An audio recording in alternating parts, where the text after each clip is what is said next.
Dr. Shashi Tharoor, Lord Raj Lumba, Harjeet Singh, Sanjari, and Mr. Singh, the chairperson, all the distinguished guests, ladies and gentlemen. To be very brief about the theme, as I understand, one globe, how to unite the world, how to unite the humanity, how to create a knowledge society, not just a knowledge society, how to create a happy, peaceful knowledge society. It is a very challenging task before all of us, before the governments, before the policy makers, before the social thinkers, and before the enlightened citizens of the world. The concept is not new. Might be this, you might have this plotted this organization about 8-9 years back. If you go back into the history, especially in India, our entire Vedic literature was created keeping the humanity at the center. Our entire Vedic literature, especially the Vedas, all our Shastras, nowhere mentions that it is meant only for India. It is meant only one particular section of the society. Entire Vedic literature is meant for the entire humanity, for the whole world. They have the universal message. And when we talk about, if I touch upon about the kind of the education, in fact, the charge which I am holding today, few years back, Dr. Shashi Tharoor was also holding the same charge. What kind of education we want to unite the world? And as I mentioned, to create a peaceful and happy society. In 1950, after independence, our first education minister, today we call it Hazard Minister, but at that time it was Education Minister, Maulana Abdul Kalam Azad. And at that time the Education Secretary was Professor Humayun Kabir. I don't know whether Professor Dr. Tharoor could see that letter. It was 1950 letter. If I remember correctly, the date of 24th October 1950. And at that time, about 69 years back, the secretary is writing to all the chief secretaries of the states what kind of education this country requires. And he mentions, unfortunately, the kind of education India is imparting to its wards or to its students, to its children, is devoid of basic human values. What are these human values? What are these ethics? And he mentioned one word. There is one word in Sanskrit language, we call it dharma. If dharma is started to be imparted or is educated or taught to our children, then we can take care about these basic values. But unfortunately, we have not been able to incorporate that. In the name of the so-called secularism, though the word was, we called it in Hindi or the Sanskrit, the Pantha Nirpix, we made it, I don't know what is the meaning, we did not teach these basic things. If we want to unite the whole world and create a knowledge society, we want an education, a kind of the education which can give basically four things. Which can teach our children, which can teach our citizens the concept of equality. There must not be any discrimination between man and woman, discrimination on the basis of the birth, caste, creed, or religion or region, equality. Second is the kind of education which can teach us universal brotherhood. Universal brotherhood. In India also, in the other parts of the world, we have various organizations which cater to the requirement of their own people. So they claim it to their own people. They non co-religionist or of their own class or not class of the caste or belonging to one particular region, but we require education, a universal brotherhood. Third thing is, it must teach us what is the harmonious development. Harmonious development. Starting from conception to the cremation, for all aspects of the life, whether it is physical, whether it is mental, whether it is spiritual, a child must have the holistic development. If our education does not teach these basic aspects, we cannot create a knowledge, peaceful, or the happy society. And the fourth important component of this education must be, it must have a scientific basis. It must create a scientific temper among our students, among our citizens. We should not believe in superstitions. We should not only believe in rituals. We must have that kind of dharma, or that basically there is a difference between religion and dharma. Dharma is global. Dharma is global. Dharma is universal, while religion is not. Religion could be a regional thing. Religion could be started by a great man, but dharma is started by divine power. There is no time to dwell much on it in detail, but basically if you really want to create, we are fortunate that we are living in a society in 21st century where we have so much of science and technology, so much interneting, communication, this technology, then we can unite the world so easily. But basic thing is that we must build up our society on this basic premises. If we create those kind of things, we will, I think, moving in the right direction. With these words, I am grateful to Harjeev Singh and this One Globe for giving me this opportunity for sharing my views. Thank you very much, and I take your leave because, sorry, I have also to rush to the Parliament. Thank you very much. Honourable Minister, my good friend Harjeev Singh, Major Dalveer Singh, Lord Raj Lumba, who's been such an inspiring figure, Mr. Jerry MacArthur Halton. I shan't say too much about the Minister's remarks other than to say that obviously a call for more values in education is unexceptionable. But the challenges of a knowledge society go well beyond that foundation of values, which I don't quarrel with. They involve, of course, a number of elements that we don't have time to go into right now, but which in particular require an extraordinary capacity for adaptability and for changing patterns of thought and education.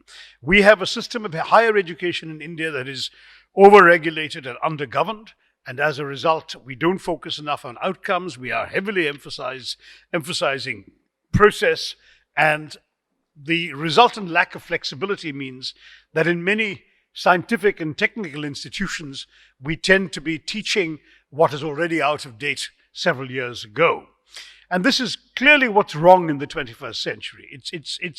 It's apparent that we have to approach from our very school days education in a sense that allows and encourages children to think out of the box, to think creatively, to challenge conventional wisdom, to question received assumptions. We don't do enough of that. In fact, we hardly do that at all.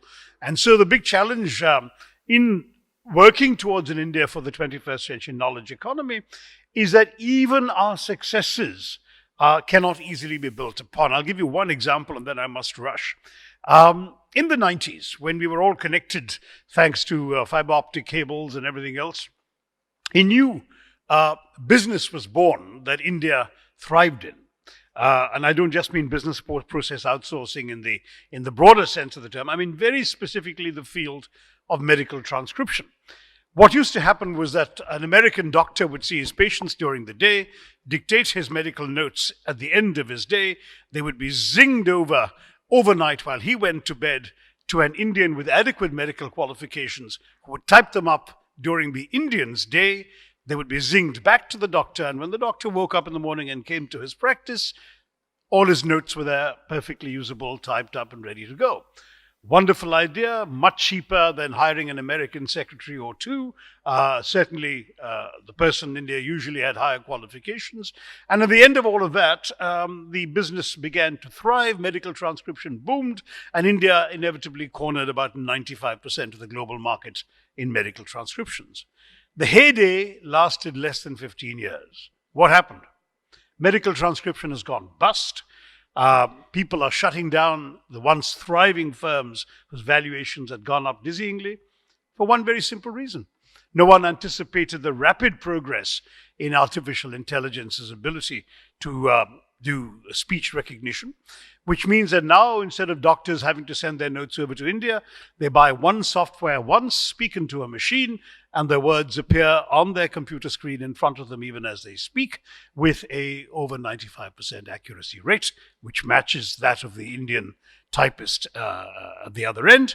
And therefore, you no longer need a human being. You no longer need to pay another company. You just buy software once, and you're good to go. Now, this kind of change is an illustration of the challenges facing any society that wishes to adapt. You've got to, I've often said to teachers in many, and as a member of parliament, I'm constantly addressing school functions, annual days, and college convocations. I keep telling them, do not teach children what to think. Teach children how to think, because ultimately that's all that matters. And similarly, don't tell people what to do in today's economy. Teach them how to think about what to do, because tomorrow they'll have to think about something else. There's an Oxford Martin study that came out not long ago that said that 30% of all the jobs that will exist in 2030 will be jobs that don't exist today. And these circumstances very clearly, you're going to have a level of intellectual adaptability that means that to be effective in a knowledge economy, you need to have a foundation of knowledge, you need to have a scientific temper, which I'm sorry the government represented by our distinguished minister has done very little to encourage because of its own obscurantism. And at the same time, you need to have, as I said, this capacity for flexible thinking. I've raised problems. I haven't got you solutions other than we know what to do. We're not entirely sure yet how to do it, which is exactly the opposite of what should be the answer. But I think we first have an election to fight, and if we're given an opportunity to remedy some of this, you will hear from us again. Thank you all very much, and I'm rushing to Parliament. Good morning to all of you, and I welcome you to this conference. It gives me great pleasure to be at this conference and be able to speak. It is always heartening to meet the global and distinguished leaders together at this platform and discuss how we can build the 21st century knowledge economy in India and South Asia. There was a time in the last century when there was a need to have industrial revolution, sort out the aftermath of World War I and World War II. The need was different. And I think we have successfully come up to this stage where we are now. But going forward, there is a different need. And this is why we are here. In the 21st century, the need is the knowledge economy.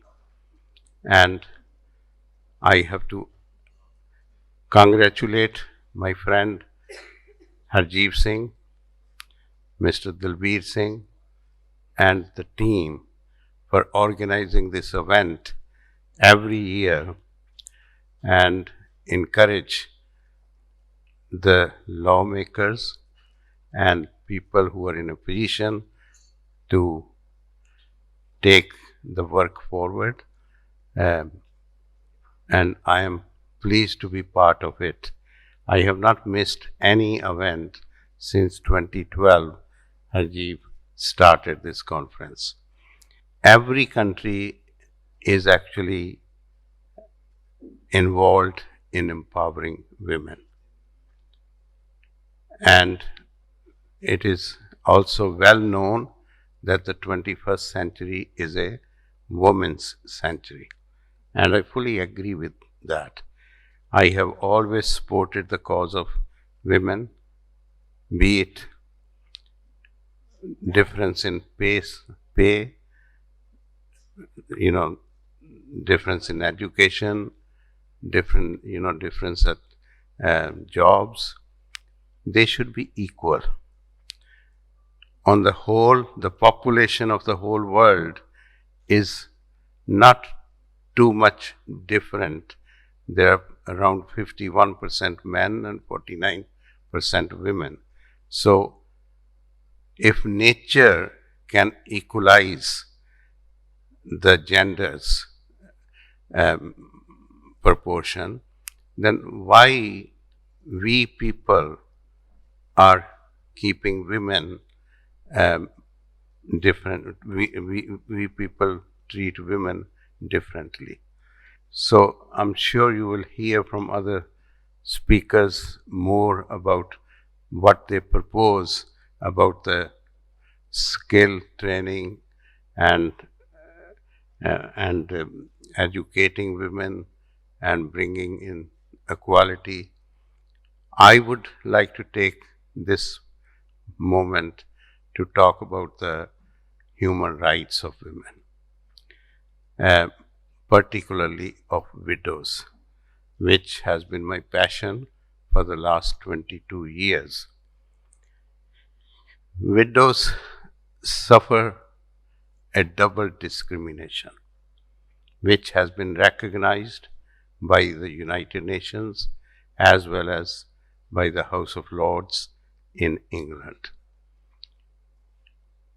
And we need to do a lot of work to get rid of that. It's good to be here as a representative of the second largest democracy in the world, with the first largest democracy. You've noticed we've been going through a little adjustment period ourselves and learning how to be a democracy. So I thought the remarks about humanity certainly apply. The remarks about adaptability of our educational system certainly apply. We have a challenge that I think is only increasing in size. And we both on one hand have the rise of nationalism and parochialism and autocracies. And on the other hand, we have technology and all that it could do to make life good. And we are having, basically, we will do 15 to 20 years of deciding which way we go. And hopefully the side of global, the side of adaptability, the side of humanity and making people's lives better prevails. And I think that's our destiny today, is to discuss that and to bring those issues to bear and to move from talk to action and from ideas to reality that make people's lives different. I've been discussing a program in Finland, in Helsinki, in which the city is trying to give every citizen 1 hour a day of wasted time back. In other words, to save an hour a day of wasted time. So waiting for a bus, standing in line for a doctor, standing at a government agency getting a form. How can you give everyone an hour a day back? Well, that sounds like a somewhat trivial idea at one level. What's an hour here and there? But on the other hand, I estimated that if every person in the world was given 1 hour a day back, and we value that time at 50 cents an hour, which is a very low rate, 50 cents US, the value would be in the order of $2 trillion of value returned to citizens around the world. So moving, as the minister described, from just the idea to changing people's lives, the outcome, is, I hope, one of the things that we try to do today. So as we discuss things, let's work on outcomes, not process, change and results, not just ideas. Enjoy the day and welcome everyone. My very dear friend, esteemed Lord Raj Lumba, my another friend and member of the advisory board, Jerry Hilton, all distinguished speakers and delegates who are here this morning. It's my privilege to extend a very, very warm welcome to all of you here this morning at the inaugural session of 8th Annual One Globe Forum. One Globe was conceived as a forum to promote intellectual capital, stir debate, and focus on what it takes to build sustainable 21st century knowledge economy in India as well as South Asia. During the course of today and tomorrow, we will cover linkages between the national growth and higher education, skill development, K-12, science and technology, innovation, entrepreneurship and employment generation, economic scenario and investment challenges, women empowerment, public health, smart cities, urban governance, and evolving geopolitics in South Asia. We are going to have very, very candid discussions on these issues and develop a multi-dimensional perspective to weave together invisible threads that go to build really solid knowledge-based society. We are one of the fastest growing economies in the world today, but our ranking, sadly, in the Human Development Index is 130th out of 189. These are figures of the UNDP. Major determinants of Human Development Index are obviously health, education, and income. In the last 20 years, we have moved up 20 paces, largely because we've been able to pull millions out of poverty, and there has been a radical improvement in life expectancy. We have a long way to go if we have to compete globally. By 2022, we'll have the largest youth population of nearly 485 million. Skill development and employability will remain key challenges for our national growth. Only 20% of our workforce is formally skilled, as against 47% in China, 96% in South Korea, and 80% in Japan. As far as the vocational training is concerned, India has net enrollment ratio of nearly 6 million per year compared to 80 million in China. We have to move fast because this window of demographic dividend that we very, very frequently talk about, it will reduce radically with emergence of artificial intelligence. If we have to grow at 8 to 9%, which we have been doing since nearly the beginning of the century, then we have to step up manufacturing to 20%. We'd also need to create a core of 250 million people with diverse skills catering to various segments of economy in the next 5 years. Of course, that would also entail putting an investment of nearly 1 lakh crore every year to sustain that. We do hope that these objectives are vigorously being pursued by the government in collaboration with the civil society and all other stakeholders. We continue to bear very large share of global burden of disease, both communicable, non-communicable, even vector-borne diseases. Presently, India has the lowest allocation in terms of GDP on health, is meager 1.3%. Well, the developed economies spend something close to 6 to 7%. Even our comparable neighbors in Asia spend more than us. And the WHO's own recommendation for the last so many years is that we need to step it up to at least 5%.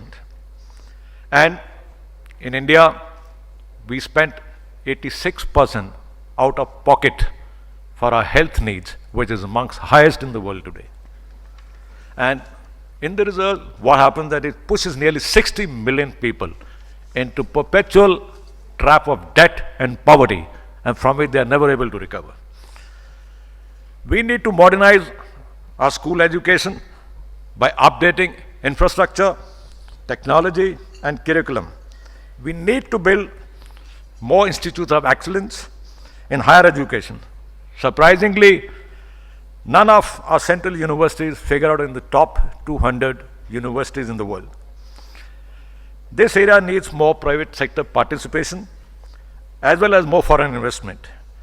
The curriculum being followed by most universities has little relevance to the job market. The educational policy is broken down in silos where there is confusion between regulation and control. We need a paradigm shift in our approach with an objective of evolving very, very pragmatic and workable formats. Ladies and gentlemen, India is experiencing a dynamic shift in urban sprawl. With an estimated 30 people leaving rural India every minute, we would be requiring close to 500 smart cities to accommodate them. We need innovative technologies. We need solutions for delivery of vital services, since cities are going to be major drivers of economic growth. We have embarked upon an ambitious program of development of sustainable smart cities along economic corridors. We'll also have to adopt new governance structures to respond to critical needs of rapid urbanization. There is also a radical need to transform existing 650,000 villages where 65% of population still lives. We also have huge challenges in terms of upgradation of infrastructure, research and development, innovation, digitization, reforms in public health systems, employment generation, and inclusive growth. We are running out of time. We need to address these challenges on war footing, boldly and decisive, if we do not want to be left behind. With these words, I'd like to conclude. Thank you very much, ladies and gentlemen. Good morning, everyone. Welcome to One Globe Forum. Imagine this: just 26 people own $1.4 trillion of wealth, which is as much wealth as 3.8 billion people in the rest of the world own. This was from a recent headline in Time magazine. Reading the headline, you would think the world has never been more unequal than the times we live in today. Until you consider the fact that in 1966, half the world lived in extreme poverty, but in 2017, only 9% of the world lives in extreme poverty. The silent miracle of human progress is too slow and too fragmented to ever qualify as news. Honorable Minister Shri Satya Pal Ji, Lord Lumba, Jerry, Dalbir Singh Ji, and Dr. Shashi Tharoor. At the One Globe Forum, we focus on the miracle of human progress, which can be achieved through creating a 21st century knowledge economy that enables a level playing field for all our citizens. We focus our attention on India and South Asia, which is home to nearly 25% of humanity, and how we can help shape human progress through economic development and growth in this part of the world. History has taught us that humans have an amazing capacity to imagine new ideas and shape the world around us. Here at One Globe, we hope to ignite your minds through a veritable feast of ideas and through forging of relationships that will hopefully last beyond your time here in New Delhi. A very warm welcome, and I am delighted and grateful that you have traveled from places as far as Silicon Valley, New Zealand, Japan, and Europe to be here with us today. Thank you, and I look forward to meeting you.